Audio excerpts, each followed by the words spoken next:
जय श्री श्याम दोस्तों। आज की शुरुआत करते हैं छोटे से व्लॉग के साथ, जिसमें आपको देखने को मिलेगा शहर से गांव का सफर, जिसमें अपन बीच में कुछ एंजॉयमेंट और थकान सा महसूस करेंगे, जो कि अनिलेश्वर मंदिर और स्वामणी समारोह और बेबी शॉवर देखने को मिलेगा।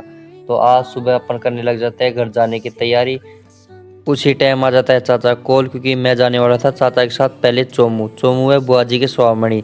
तो मैं तैयार होने लग जाता हूँ, तैयार होके निकल जाता हूँ बताई हुई चाचा की लोकेशन पर। वहाँ मिल जाते हैं चाचा। चाचा के साथ बैठ कर निकल जाता हूँ चोमू के लिए। चोमू के लिए निकलने के बाद हमें रास्ते में मिल जाते हैं कुछ सजावटी पौधे। तो हम लेने लग जाते हैं सजावटी पौधे। हम सजावटी पौधे खरीदने पर हम उसके बाद हमें लेते हैं फल फ्रूट। फल फ्रूट लेने के बाद हम उसे गाड़ी में रखकर पहुँच जाते हैं सीधे अनिलेश्वर महादेव मंदिर।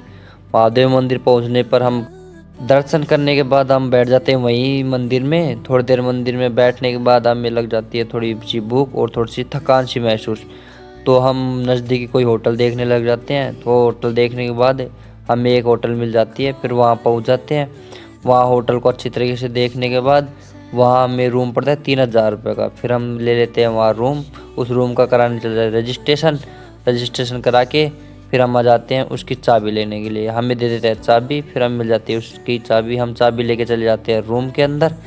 रूम के अंदर जाने के बाद वहाँ थोड़ी देर बैठते हैं, थोड़ी देर आराम करते हैं रूम में। रूम में आराम करने के बाद हम मंगवा लेते हैं चाय। चाय पी के थोड़ी देर बाद कर देते हैं खाने का ऑर्डर। कुछ खाने कर लेके फिर हम आ जाते हैं बाहर, क्योंकि ज़्यादा देर रूम में रहा नहीं गया। फिर रूम में बाहर आके हम बैठ जाते हैं। बैठने के बाद थोड़ी देर चक्कर काटने लग जाते हैं। इसी तरह 3 घंटे पूरे होते हैं। 3 घंटे बाद हम चले जाते हैं वापस अनिलेश्वर महादेव मंदिर। मंदिर आने के बाद हम देखते हैं कि अपनी जो पंच थी उसके कुछ चेंजेज हुआ है। तो नाम पीछे आप दे सकते हो। तो पहले पंच थी, अब उसको बना दिया गया सरपंच। सरपंच बनाने के बाद हम आ गए अंदर। अंदर क्योंकि हमें करना था baby shower decoration. Baby shower decoration इसलिए क्योंकि बुआ जी के होने वाला था बेबी। तो इस कारण हम करने वाले थे वहाँ सेलिब्रेशन। तो हम अब करने लग जाते हैं गुब्बारे फुलाने की तैयारी। तो हम वहाँ फुला देते हैं गुब्बारे। गुब्बारे फुलाने के बाद हम कर देते हैं सजावट। सजावट करने के बाद हम आ जाते हैं खाना खाने के लिए। तो हम खाना खाते हैं। खाना खाने के बाद हम आ जाते हैं वापस वहीं डेकोरेशन के पास। डेकोरेशन पर हम करते हैं फैमिली का इंतज़ार। तो कुछ देर बाद आ जाती है फैमिली। फिर हम करते हैं फ़ोटोशूट। फ़ोटोशूट करने के बाद फिर मैं निकल जाता हूँ दादाजी के साथ घर के लिए। तो हम घर के लिए निकल जाते क्योंकि चाचा तो उस रात बुआ जी के रुकने वाले थे। तो मैं आ जाता हूँ दादाजी के साथ।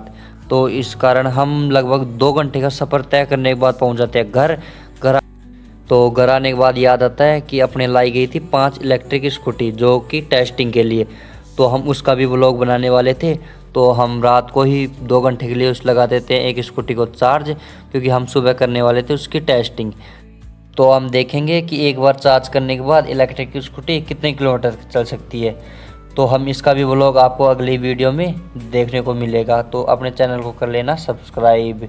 और हम आपको बता दूं कि जिस भी भाई को इलेक्ट्रिक स्कूटर चाहिए तो अपने से संपर्क कर सकता है। सबसे कम रेट में, बाहर मार्केट से भी कम रेट में आपको इलेक्ट्रिक स्कूटी मिल जाएगी। अपन ला रखे अपना खुद का शोरूम है। तो ऐसे ही इंटरेस्टिंग व्लॉग देखने के लिए अपने पेज को कर लेना फॉलो, सब्सक्राइब और लाइक शेयर कमेंट और कर देना। और जिस भी भाई को इलेक्ट्रिक स्कूटी चाहिए तो अपने से संपर्क कर लेना। मिलते हैं कल के व्लॉग में।